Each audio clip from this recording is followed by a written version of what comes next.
ബംഗാളിലെ രാഷ്ട്രീയം മാറുന്നു. ബംഗാളിലെ രാഷ്ട്രീയം മാറുന്നതോടുകൂടി ദേശീയ രാഷ്ട്രീയവും മാറുന്നുള്ള കാര്യത്തിൽ സംശയമില്ല. ബംഗാളിൽ ചരിത്രത്തിൽ ആദ്യമായി BJP ഭരണത്തിലേക്ക് വരികയാണ്.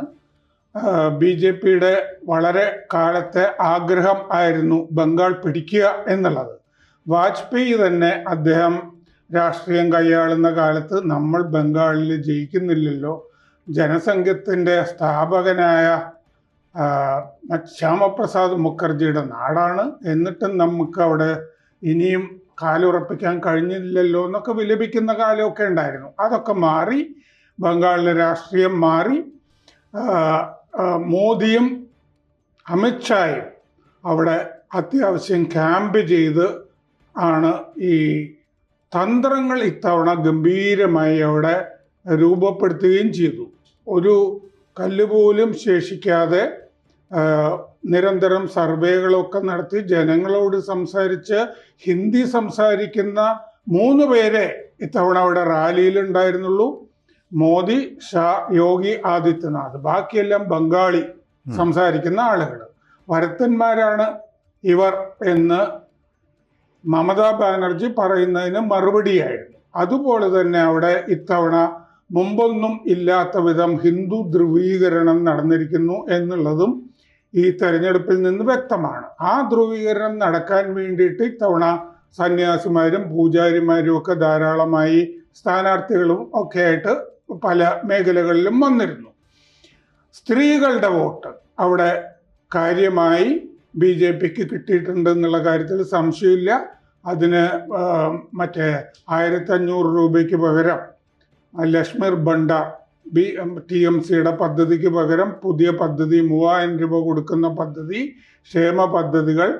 ഇതിന് പുറമെ കേരളത്തിലെ ഈ അയ്യപ്പൻ്റെ സ്വർണം മോഷ്ടിച്ചതുപോലെ അവിടെ RG കർ ആശുപത്രിയിലുണ്ടായ ആ ബലാത്സംഗം, അത് സ്ത്രീകളിൽ ഉണ്ടാക്കിയ വൈരാഗ്യം, അങ്ങനെ 100 കൂട്ടം കാര്യങ്ങൾ മമതയ്ക്കെതിരെ അവിടെ പ്രവർത്തിച്ചു. മമത അവിടെ നിന്ന് ഔട്ടായിരിക്കുന്നു. ദേശീയ രാഷ്ട്രീയവും ബംഗാളിനൊപ്പം മാറുന്നുള്ള കാര്യത്തിൽ സംശയമില്ല. ഈ ബംഗാൾ എങ്ങനെ TG മാറി?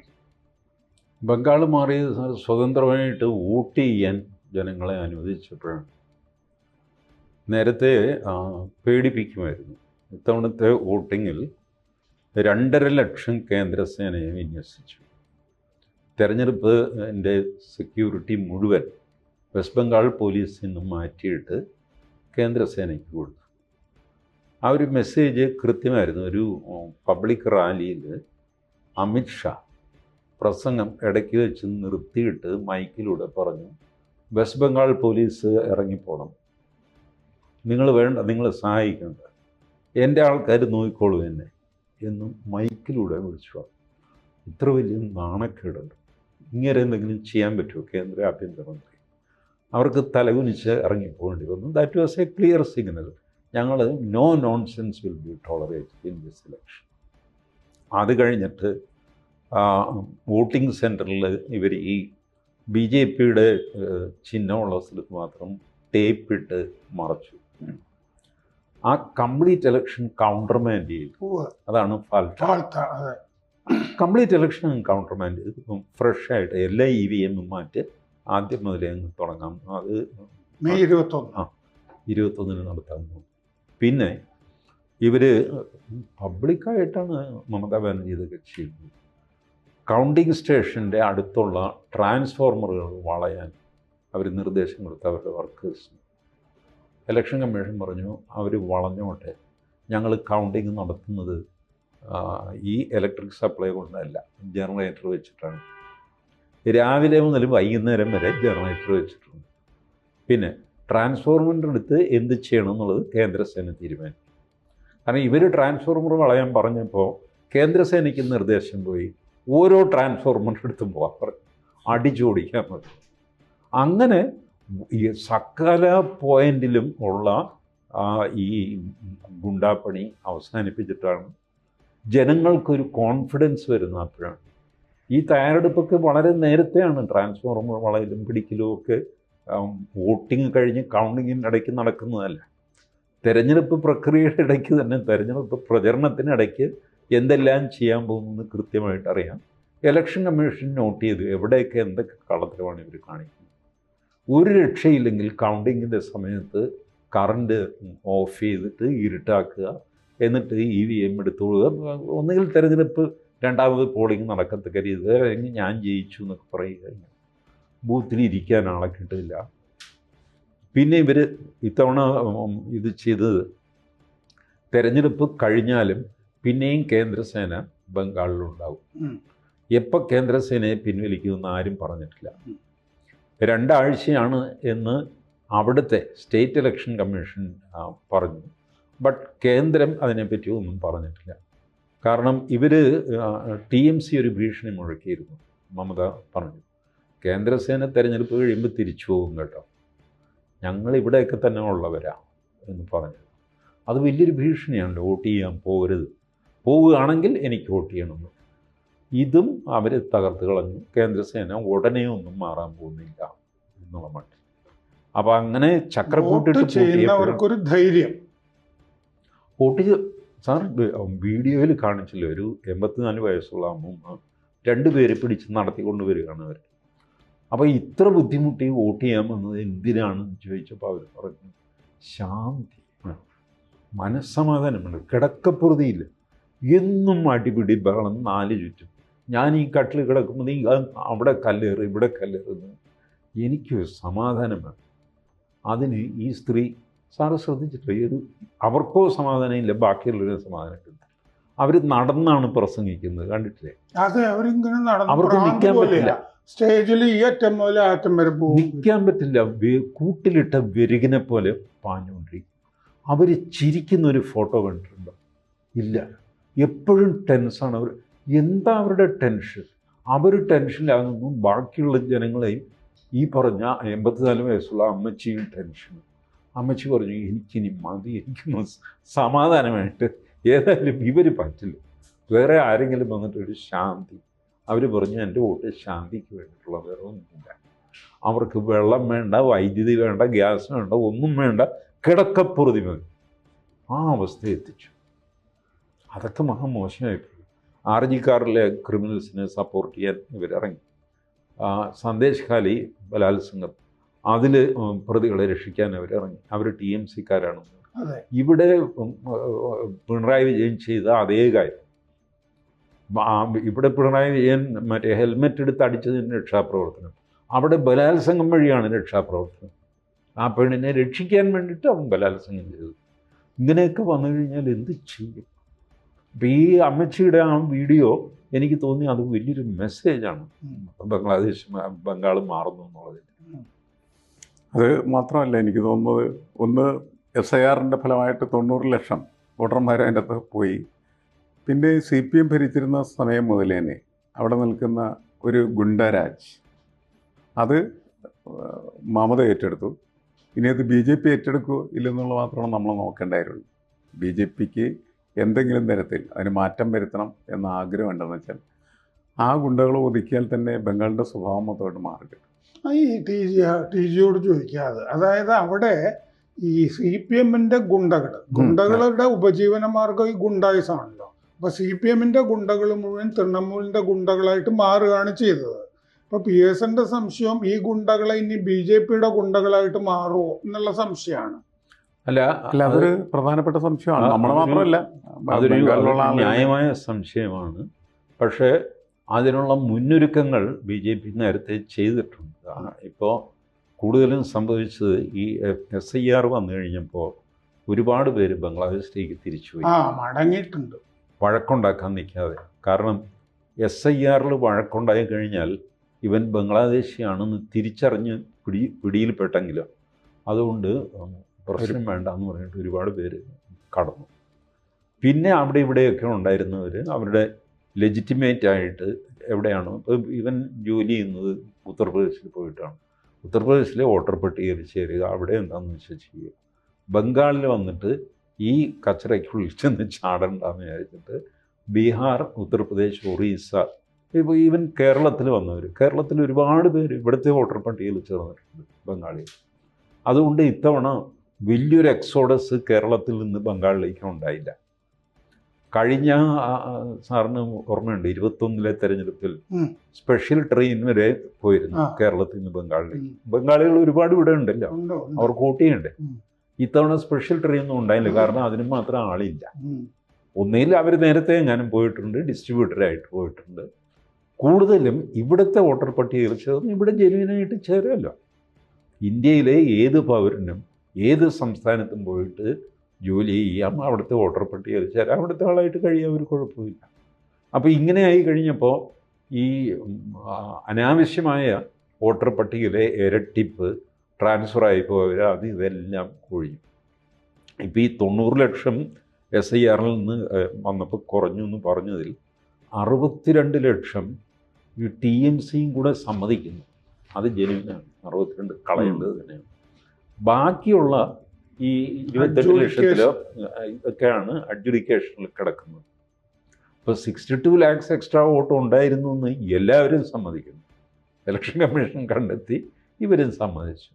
അപ്പം അങ്ങനെ അരനൂറ്റാണ്ടിന്റെ ഇടയ്ക്ക് നടക്കുന്ന ആദ്യത്തെ കൃത്യമായ തെരഞ്ഞെടുപ്പാണിത് ബംഗാളില്. നേരത്തെ നമ്മൾ പറഞ്ഞു. അതെ, അത് ഇത്തവണ നമ്മൾ വായിക്കുമ്പോൾ ഈ ഫാൾത്ത എന്ന് പറഞ്ഞ ഇപ്പോ മെയ് 21 ഒരു നിയമസഭാ മണ്ഡലത്തിലെ മൊത്തം തെരഞ്ഞെടുപ്പ് മാറ്റിയിട്ട് നടക്കാൻ പോവാണല്ലോ അവിടെ ഫാൾത്ത. അവിടെ ഈ BJPയുടെയും CPMന്റെയും ചിഹ്നങ്ങൾ ടേപ്പ് ഒട്ടിച്ച് EVM മെഷീനിൽ അത് അങ്ങനെ ചെയ്യാൻ മാത്രമല്ല, ചില ബട്ടന്റെ പുറത്ത് അത്തറ് പൂശിയിരുന്നു. എന്ന് പറഞ്ഞാൽ ഈ അത്തറ് പിന്നീട് വേറൊരാളുടെ ശരീരത്തിൽ മണം ുണ്ടെങ്കിൽ ഇവൻ BJPക്കാണ് വോട്ട് ചെയ്തതെന്ന് അർത്ഥം. പിന്നെ ഇവന്റെ വീട് കത്തിക്കും. ഇതാണ് അവിടുത്തെ ഒരു സിസ്റ്റമായിട്ട് പോകുന്നത്. 1900 കാർട്ടൂൺ വന്നിരുന്നു സാർ കേട്ടത്. ഒരുത്തൻ പോളിംഗ് ബൂത്തിന് മുമ്പിൽ കാവല് നിൽക്കുന്നു. എന്താടാ നീ ഇവിടെ ഇങ്ങനെ കാവല് നിൽക്കുന്നത്? അല്ല, എൻ്റെ അച്ഛൻ ഇവിടെ വോട്ട് ചെയ്യാൻ വരും. അത് എൻ്റെ അച്ഛൻ മരിച്ചുപോയില്ല, പുള്ളി മരിച്ചുപോയി, പക്ഷെ 5 കൊല്ലത്തിൽ ഒരിക്കലും വോട്ട് ചെയ്യാൻ വരുന്നുണ്ട്. അപ്പൊ ഇത്തവണ എങ്ങനെയാണ് പുള്ളിയെ ഒന്ന് കണ്ടാണെന്നുള്ളത് അത് ഞാൻ കാത്തു നിൽക്കണം. 1900 ഈ കഴിഞ്ഞ ഈ പറഞ്ഞ അരനൂറ്റാണ്ടിന്റെ ഇടയ്ക്ക് നടക്കുന്ന ഈ കൃത്യമായ തെരഞ്ഞെടുപ്പ് എന്ന് പറഞ്ഞല്ലോ, ഇങ്ങനെ ഈ അത്തറ് പൂശി ഈ കേരളത്തിൽ 1957 ഭരണം കിട്ടിക്കഴിഞ്ഞപ്പോൾ സെൽ ഭരണം എന്ന് പറഞ്ഞൊരു സംഗതി വന്നില്ലേ, സഹാക്കള് കാര്യങ്ങളൊക്കെ തീരുമാനിക്കുന്നതാണ് എന്ന് പറഞ്ഞതുപോലെ അവിടെ തൃണമൂലിന്റെ ഈ യുവാക്കളുടെ ക്ലബ്ബുകളുണ്ട്. ഈ ക്ലബ്ബുകൾക്ക് കരാർ കൊടുക്കണം. നിങ്ങൾ വീട് വിട്ടു പോവുകയാണെങ്കിൽ ആ സാധനങ്ങൾ പെറുക്കി കൊണ്ടുപോകുന്നതൊക്കെ ഇവരായിരിക്കും, ഈ ക്ലബ്ബുകാർ. ഒരു സ്ഥലം നിങ്ങൾ വാങ്ങുകയാണെങ്കിൽ അതിൻ്റെ എല്ലാ കാര്യങ്ങളും ചെയ്യുന്ന ഈ ക്ലബ്ബ്. ഇങ്ങനത്തെ ഒരു പരിപാടി അല്ലേ ഞാൻ പറഞ്ഞ ആ ഗുണ്ടാ സംഘത്തെ ഇവരെന്തു ചെയ്യും എന്നുള്ളത് വളരെ പ്രധാനപ്പെട്ട കാര്യമാണ്. അവരെ തുടരാൻ അനുവദിച്ചാൽ ബംഗാളിന് പിന്നെ മാറ്റമൊന്നുമില്ല. നമ്മൾ ഇല്ല. ആ ഗുണ്ടാ സംഘം ഇനി പുതിയ വല്ല ഗുണ്ടാ സംഘം ഉണ്ടായി വരുമോ എന്ന് എനിക്കറിയില്ല. പക്ഷേ ഈ ട്രഡീഷണലി അവിടെ ഉള്ള ഗുണ്ടാ സംഘം ഉണ്ടല്ലോ, അത് കൂടുതലും ബംഗ്ലാദേശി മുസ്ലിംസും ലോക്കൽ മുസ്ലിംസും ചേർന്ന ഗുണ്ടാ സംഘങ്ങളാണ് ഈ ഓപ്പറേറ്റ് ചെയ്യുന്നത്. അവർക്ക് ബൈ നേച്ചർ BJPയുമായിട്ട് ചേർന്ന് പോകാൻ പറ്റില്ല. അതുകൊണ്ട് ആ ഗുണ്ടാസംഘങ്ങൾ ഉണ്ടാകും. പിന്നെ BJP സ്വന്തമായിട്ട് ഗുണ്ടാസംഘത്തെ ഇറക്കി കഴിഞ്ഞാൽ അത് പുതിയൊരു പ്രതിഭാസമായിരിക്കും. ബംഗ്ലാദേശിലെ ഒരു MP പറഞ്ഞിട്ടുണ്ട്, ഈ ഇപ്പൊ BJP അവിടെ അധികാരത്തിൽ വന്നാൽ നമുക്ക് ഭീഷണിയുണ്ട്, നമ്മൾ ഇവിടെ നിന്ന് ഓടിച്ചു വിട്ടിട്ടുള്ള ക്രിമിനലുകളൊക്കെ ഉണ്ട് ബംഗാളിലേക്ക്, ഇവരൊക്കെ തിരിച്ച അഭയാർത്ഥികളായിട്ട് ഇവിടെ വരാൻ സാധ്യതയുണ്ട് എന്ന് പറഞ്ഞിട്ടുണ്ട്. അവിടെ ഈ BJP ഒരുപാട് കാര്യങ്ങൾ ജയിക്കാൻ വേണ്ടി ചെയ്യുന്ന കൂട്ടത്തിൽ അവിടെ ഹുമയൂൺ കബീർ എന്ന് പറഞ്ഞൊരു കഥാപാത്രത്തെ ഇറക്കിയിട്ടുണ്ടായിരുന്നു. ജനഹിത ഉന്നയൻ പാർട്ടി എന്ന് പറഞ്ഞൊരു പാർട്ടി അയാൾ ഉണ്ടാക്കി. അയാളുടെ കൂടെ കുറച്ച് ദിവസം ഒവൈസിയും നടന്നിരുന്നു. 8 സീറ്റ് എന്ന് പറഞ്ഞു. ഇയാൾ ഈ 182 സീറ്റില് മറ്റേ മാൾഡയിലും മറ്റേ മുസ്ലിം ഭൂരിപക്ഷ പ്രദേശങ്ങളിലുമൊക്കെ ആളുകളെ നിർത്തിയിട്ടുണ്ടായിരുന്നു. അത് BJPയെ സഹായിച്ചിരിക്കാൻ സാധ്യതയില്ലേ? ചെറിയ തോതിൽ ചിലപ്പോൾ എന്തെങ്കിലും മുർഷിദാബാദ്, മാൾഡ ഇതിന്റെ ചെറിയ തോതിൽ അല്ല TJ, എൻ്റെ അതൊരു പ്രശ്നം എന്താ വെച്ചാലേ, ഇതിങ്ങനെ വലിയ ഒരു വേവിൽ ജയിക്കുമ്പോഴേ അതൊന്നും വലിയ കാര്യമല്ല. ആ ഇങ്ങനെ ജയിക്കുമ്പോൾ അല്ലാത്ത സമയത്ത് അതിനെയൊക്കെ പ്രസക്തിയുണ്ട്. പക്ഷേ എങ്കിലും നമ്മൾ തെരഞ്ഞെടുപ്പിന് മുമ്പ് ചർച്ച ചെയ്താണ് ഈ ഹുമയൂൺ കബീർ എന്ന് പറഞ്ഞവൻ BJPയുടെ B ടീമാണെന്ന് പറഞ്ഞിരുന്നു. അതെ, അതൊക്കെ അവൻ ചെയ്തിട്ടുണ്ടാവും. പക്ഷേ ഞാൻ പറഞ്ഞ ഇത്തരത്തിൽ ഒരു മാർജിനിൽ വിജയം വരുമ്പോഴേ ഇപ്പൊ കേരളത്തിലടിച്ച് UDF തരംഗം നയിക്കുക. ഇതിലിപ്പോ ഒരു ജമാഅത്തെ ഇസ്ലാമി ആ ഫാക്ടർ ആ ഫാക്ടറൊക്കെ അപ്രസക്തമായി. അപ്രസക്തമായി പോയി. കാരണം ഓവർവെൽമിംഗ് ആയിട്ട് അതെ. കാറ്റടിച്ചു. അതുപോലെ ബംഗാളിലും BJP വേവിൽ ഇപ്പൊ ഹുമയൂൺ കബീർ എന്ത് ചെയ്തു, OIC എന്ത് ചെയ്തു ഒന്നും പ്രശ്നമില്ല. പക്ഷെ തെരഞ്ഞെടുപ്പിന്റെ ആ സമയത്ത് തോന്നുമായിരുന്നു ഇങ്ങനെ ഒരു മാറ്റം വരുമ്പോൾ ഈ അനാലിസിസിന് ഒരു പ്രസക്തിയില്ല. ആളെ കൂടി തീരുമാനിച്ചു അവർ ശരിപ്പെടുത്തി മാത്രമേ ഉള്ളൂ. അതെ, കേരളത്തിലെ സ്ഥിതി തന്നെ ബംഗാളിലെ മതേനാണ് പ്രസിദ്ധി. ഇനിയുള്ള ഒരു സംശയം, മമതാ ബാനർജിയും അഭിഷേക് ബാനർജിയും ഒരുപാട് അഴിമതി നടത്തിയിട്ടുണ്ടല്ലോ അവിടെ. CBIക്കൊന്നും ചെയ്യാൻ പറ്റില്ല. CBI ചെല്ലാൻ പോകുമ്പോൾ CBIയുടെ ആളുകളെ അവിടുത്തെ പോലീസുകാരെ കൊണ്ട് അറസ്റ്റ് ചെയ്യിക്കുക, ഇങ്ങനെയൊക്കെയാണല്ലോ ആയമ്മ ചെയ്തു പോകുന്നത്. ഇവര് രണ്ടുപേരും ഇനി ജയിലിൽ കിടക്കുവോ അതോ ഇന്ദിരാഗാന്ധിയൊക്കെ വെറുതെ അന്നത്തെ ജനതാ പാർട്ടി സർക്കാർ വെറുതെ വിട്ടല്ലോ, വീട്ടിൽ തന്നെ പോയിട്ട് മൊറാർജി പറഞ്ഞു എന്നാണ് ഞാൻ വായിച്ചിട്ടുള്ളത്. അതായത് അവര് ഇന്ദിരാഗാന്ധി ഇന്ത്യ വിടാൻ ഉദ്ദേശിക്കുന്നു എന്ന് കേട്ടപ്പോൾ കേസൊക്കെ എടുക്കും ഇവര് എന്ന് കേട്ടപ്പോൾ മൊറാർജി വീട്ടിൽ പോയിന്ന്, ഞങ്ങൾ കേസൊന്നും എടുക്കില്ല കേട്ടോ, നിങ്ങൾ ഇവിടെ തന്നെ താമസിക്കണം എന്ന് പറഞ്ഞു.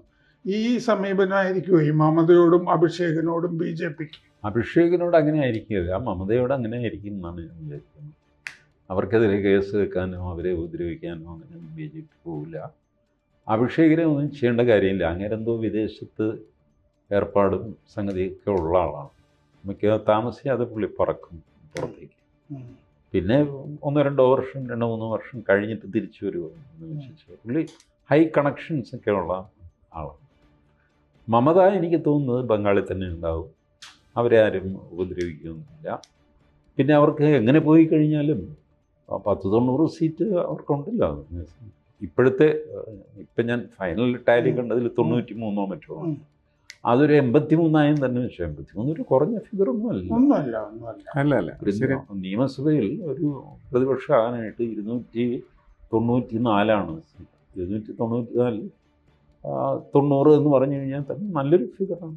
ഒരു സംശയം കൂടി, ബംഗാളും കേരളവും തമ്മിലൊക്കെ ഒരുപാട് സാമ്യമുണ്ട് എന്ന് പറഞ്ഞ് ഇവിടുത്തെ സഖാക്കൾ തന്നെ ഊറ്റം കൊള്ളുന്നുണ്ടായിരുന്നല്ലോ. അവിടെ മാർക്സിസം, ഇവിടെ മാർക്സിസം, അവിടെ നവോത്ഥാനം, ഇവിടെ നവോത്ഥാനം എന്നൊക്കെ പറഞ്ഞിട്ട്. പക്ഷെ അവിടെ ആ നവോത്ഥാനത്തിൻ്റെയൊക്കെ മുകളിൽ ശരിക്കും BJP ഒറ്റയ്ക്ക് അവിടെ അധികാരത്തിൽ വരുന്നു എന്നുള്ളതാണ്, വേറെ സഖ്യമൊന്നുമില്ലല്ലോ. അപ്പോൾ അത് കേരളത്തിലെ BJPക്ക് ഒരു മാതൃകയാക്കി എടുക്കാൻ വല്ലതും ഉണ്ടോ അതിൽ? കേരളത്തിലെ BJPക്ക് മാതൃകയാക്കാനായിട്ട് ഒരുപാട് സ്ഥലത്ത് ഒരുപാട് കാര്യങ്ങളൊക്കെ സംഭവിച്ചു.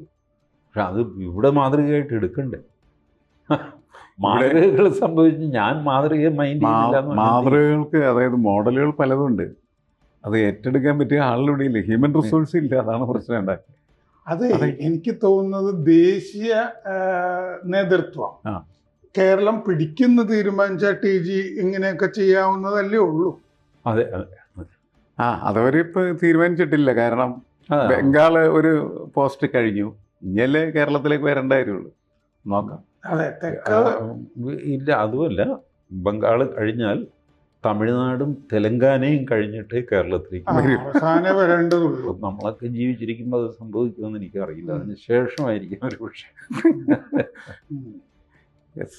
അപ്പൊ ബംഗാൾ എന്തായാലും മറ്റേ CPM-നെ സംബന്ധിച്ച് ബാലികേറാമലയാണ്, ഇനി അവിടെ അധികാരത്തിൽ വരില്ല.